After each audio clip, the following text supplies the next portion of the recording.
ಇವ್ರದ್ದು ಯಾವ್ದಾರ ಕೊಡುಗೆ ಜನನೇ ಬೇಡ ನೋಡಿ ಮೇಡಮ್, ಜನ ನೋಡಿ ಜನ ಬೇಡವೋ ಅನ್ನೋದು ಮುಂದಿನ ದಿನಗಳಲ್ಲಿ ಸರ್ಕಾರ ತೀರ್ಮಾನ ಮಾಡುತ್ತೆ. ಇವಾಗ ಲ್ಯಾಂಡ್ ತೀರ್ಮಾನ ಮಾಡಬೇಕು. ಇವಾಗ ಸಂಚಾರಿ ದಟ್ಟಣೆ ಹೆಬ್ಬಾಳಿಂದ ಒಂದು ಸಿಟಿ ಸೆಂಟರ್ ಬರಕ್ಕೆ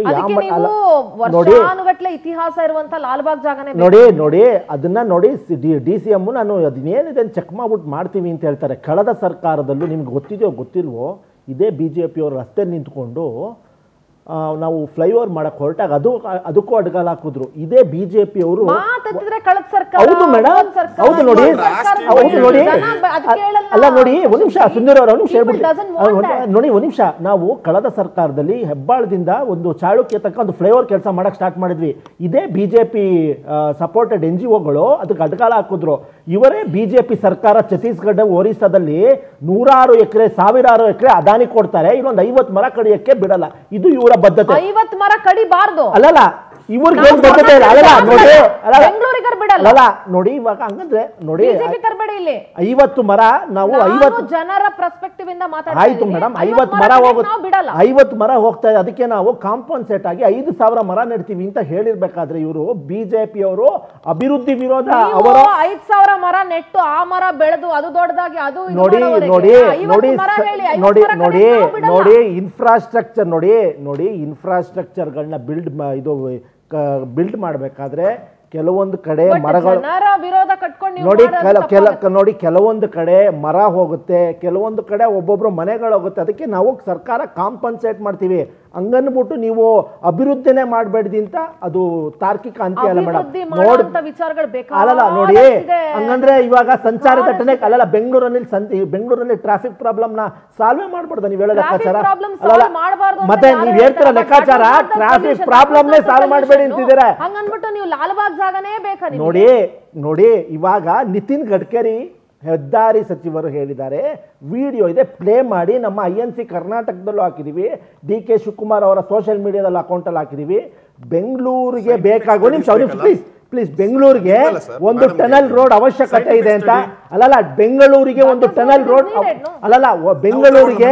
ಬೆಂಗಳೂರಿಗೆ ಟನಲ್ ರೋಡ್ ಅವಶ್ಯಕತೆ ಇದೆ ಅಂತ ನಿತಿನ್ ಗಡ್ಕರಿ ಹೇಳ್ಬೇಕಾದ್ರೆ ನೋಡಿ ನೋಡಿ ನೀವು ಮರ ಕಡ್ದು ಒಂದ್ ಜಾಗನ ಒಂದು 6 ಎಕರೆ ಜಾಗ ಅದ್ರಲ್ಲಿ ತೆಗೆದು ಎಲ್ಲಾ ಮಾಡಿ ಅದ್ರ ಮೇಲೆ ಮಾಡ್ಬೇಕಾ ನೋಡಿ. ಇವಾಗ ಬಾಂಬೆಲ್ ಹೆಂಗಾಗಿದೆ ಬಾಂಬೆಲ್ ಹೆಂಗಾಗಿದೆ ನೋಡಿ. ಇವಾಗ ಮೆಟ್ರೋ ಹೆಂಗ್ ಹೋಗ್ತಾ ಇದೆ ನೋಡಿ. ಮೆಟ್ರೋ ಅಲ್ಲಲ್ಲ ಒಂದ್ ನಿಮಿಷ ಮೆಟ್ರೋ ಹೆಂಗ್ ಹೋಗ್ತಾ ಇದೆ ಮೆಟ್ರೋ ಹೆಂಗ್ ಹೋಗ್ತಾ ಇದೆ ಮೇಡಮ್. ಎಷ್ಟು ವಿರೋಧಗಳಿತ್ತು ಅಲ್ಲಲ್ಲ ನೋಡಿ ಹಂಗನ್ಬಿಟ್ಟು ವಿರೋಧ ಕಟ್ಕೊಂಡು ಹೋಗ್ತಿದ್ರೆ ನಮ್ಮ ದೇಶದಲ್ಲಿ ಅಭಿವೃದ್ಧಿನೇ ಮಾಡಕ್ಕಾಗಲ್ಲ ಮೇಡಮ್. ಅಲ್ಲಲ್ಲ ಇವಾಗ ಸೈಂಟಿಫಿಕ್ ಆಗಿ ಮಾಡ್ತೀವಿ ನೋಡಿ ವೈಜ್ಞಾನಿಕವಾಗಿ ನೋಡಿ. ಒಂದ್ ನಿಮಿಷ ನೋಡಿ ಒಂದು ಎಕ್ಸಾಂಪಲ್ ಕೊಟ್ಬಿಡ್ತೀನಿ ನೋಡಿ. ಮಾತಾಡಬೇಡಿ ಅಂತಿಲ್ಲ ನೋಡಿ. ಕಳೆದ ಸರ್ಕಾರದಲ್ಲಿ ನಾವು ಒಂದ್ ನಿಮಿಷ ಕಳೆದ ಸರ್ಕಾರದಲ್ಲಿ ನಾವು ಹೆಬ್ಬಾಳಿಂದ ಚಾಳುಕ್ಯಗರ್ಗೆ ಒಂದು ಫ್ಲೈಓವರ್ಗೆ ರೆಡಿ ಮಾಡ್ಕೊಂಡಿದ್ವಿ. ಅದು ಅಭಿಪ್ರಾಯ ಏನು? ಜನ ಅದಕ್ಕೆ ವಿರೋಧ ವ್ಯಕ್ತಪಡಿಸಿದ್ದಾರೆ. ನೋಡಿ ಬೆಂಗಳೂರ ಉತ್ತರದ ಜನಕ್ಕೆ ಫ್ಲೈಓವರ್ ಬೇಕೇ ಬೇಕು ಮೇಡಮ್. ನೀವು ಒಂದ್ಸಲಿ ಟ್ರಾಫಿಕ್ ಅಲ್ಲಿ ಓಡಾಡಿ ಅವರ ಬೆಂಗಳೂರು ಉತ್ತರದ ಜನ ನೋಡಿ. ಬೆಂಗಳೂರು ನಾರ್ತ್ ಸಿಟಿಸನ್ಸ್ಗೆ ಫ್ಲೈಓವರ್ ಬೇಕು, ಟನಲ್ ಬೇಕು. We are not going back. We will ಅವ್ರು ಏನೇನು ಹೇಳ್ತಾರೆ ಕೇಳ್ಬಿಟ್ಟು ನಾವು ತಾರ್ಕಿಕ ಅಂತ್ಯ ತಗೊಂಡು ನಾವು ರಸ್ತೆ ನಿರ್ಮಾಣ ಮಾಡ್ತೀವಿ. ಹಂಗನ್ಬಿಟ್ಟು ನಾವು ಹಿಂದಕ್ಕೆ ಸರಿಯಾದೇ ಇಲ್ಲ ಮೇಡಮ್. ಬೆಂಗಳೂರಿಗರ ಎಷ್ಟು ಸಪೋರ್ಟ್ ಇದಕ್ಕೆ ಸಿಗುತ್ತೆ, ಎಷ್ಟು ಜನರ ವಿರೋಧ ಸಿಗುತ್ತೆ, ಅದ್ರ ಮೀರಿ ಸರ್ಕಾರ ಏನ್ ನಿರ್ಧಾರ ತೆಗೆದುಕೊಳ್ಳುತ್ತೆ ಅಂತ. Let us come back to your ಪಕ್ಷದ ಈ ಸೈಲೆನ್ಸು, ಈ ಮೌನ ಮತ್ತು ಹೈಕಮಾಂಡ್ ಲೆಕ್ಕಾಚಾರ ಇದು ಎಲ್ಲವೂ ಕೂಡ ಸಾಕಷ್ಟು ಕುತೂಹಲ ಮೂಡಿಸ್ತಾ ಇದೆ. ಸೊ ಒಂದು ಕಡೆ ಏನು ಅಂತಂದ್ರೆ ಬಹುತೇಕ ಉಸ್ತುವಾರಿ ಸಚಿವರುಗಳು ಯಾರು ಕೂಡ ಅವರ ಜಿಲ್ಲೆಗೆ ಹೋಗ್ತಾ ಇಲ್ಲ, ಕೆಲಸ ಮಾಡ್ತಾ ಇಲ್ಲ ಅನ್ನುವಂಥದ್ದು ಒಂದು ಆರೋಪ ಇದೆ. ಕಾರಣ ಏನು ಅಂತಂದ್ರೆ ಪಕ್ಷದಲ್ಲಿನ ಈ ಬದಲಾವಣೆ ಪರ್ವ ಇದೆಯಲ್ಲ, ಇದ್ರ ಬಗ್ಗೆ ಯಾರಿಗೂ ಕ್ಲಾರಿಟಿ ಸಿಗ್ತಿಲ್ಲ. ನಿಮ್ಮ ಹೈಕಮಾಂಡ್ ಯಾಕೆ ಸೈಲೆಂಟ್ ಆಗಿದೆ? ಬಿಹಾರ್ ಎಲೆಕ್ಷನ್ ಇಂಪಾರ್ಟೆಂಟ್ ಆಯ್ತಾ? ಕರ್ನಾಟಕದ ಹೊಡೆದಾಟದ ಬಗ್ಗೆ ಹೈಕಮಾಂಡ್ಗೆ ಗಮನ ಇಲ್ವಾ?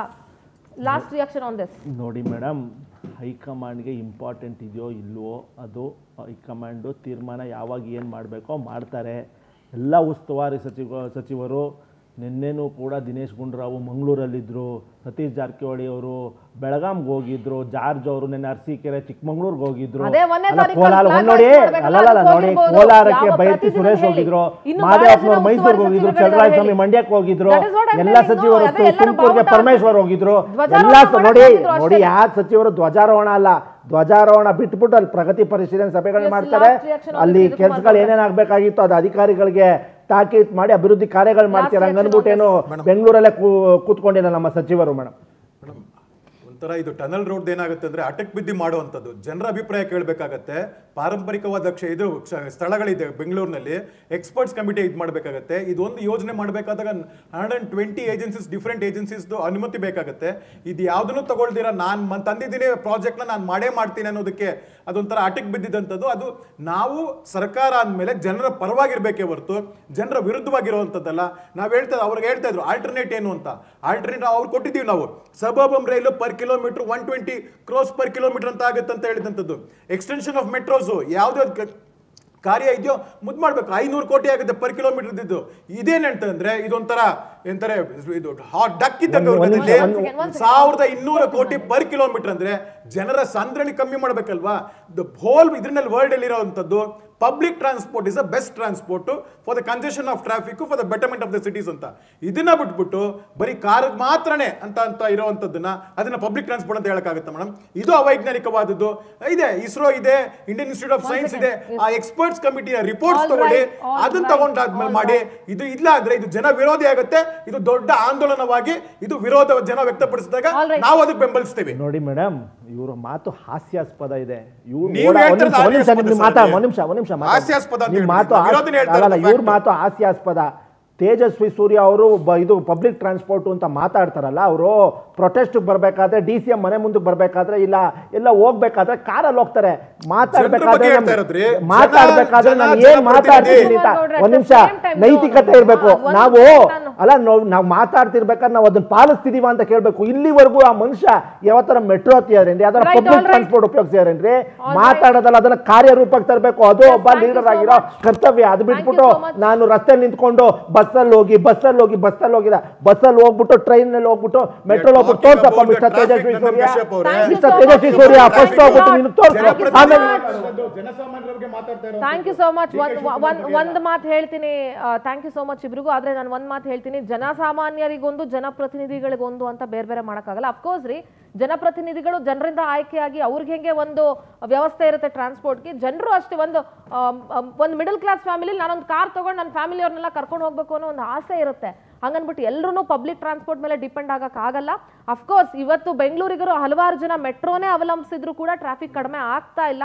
ನೋಡೋಣ ಈ ಟನಲ್ ವಿಚಾರ ಆಗಿರ್ಲಿ ಅಥವಾ ಈ ಸೆಪ್ಟೆಂಬರ್ ಅಥವಾ ಈ ನವೆಂಬರ್ ಕ್ರಾಂತಿ ವಿಚಾರಗಳು ಎಲ್ಲಿಗೆ ಬಂದು ನಿಲ್ಲುತ್ತೆ, ಕಬ್ಬು ಬೆಳೆಗಾರರ ಹೋರಾಟ ಎಲ್ಲಿಗೆ ಬಂದು ನಿಲ್ಲುತ್ತೆ. ರಾಜ್ಯ ಸರ್ಕಾರ ಹಾಸ್ಕೊಂಡು ಹೊತ್ಕೊಳ್ಳೋಷ್ಟು ಸಮಸ್ಯೆಗಳು ಆ ಸುಳಿಯಲ್ಲಿ ಸಿಕ್ಕಾಕೊಂಡಿದೆ. ಯಾವ ರೀತಿ ಇದೆಲ್ಲವನ್ನ ನಿಭಾಯಿಸುತ್ತೆ ಮುಂದಿನ ದಿನಗಳಲ್ಲಿ ಅಂತ ಹೇಳಿ ನೋಡ್ತಾ ಇರಿ ಪವರ್ ಟಿವಿ. ಇದು ನಿಮ್ಮ ಶಕ್ತಿ.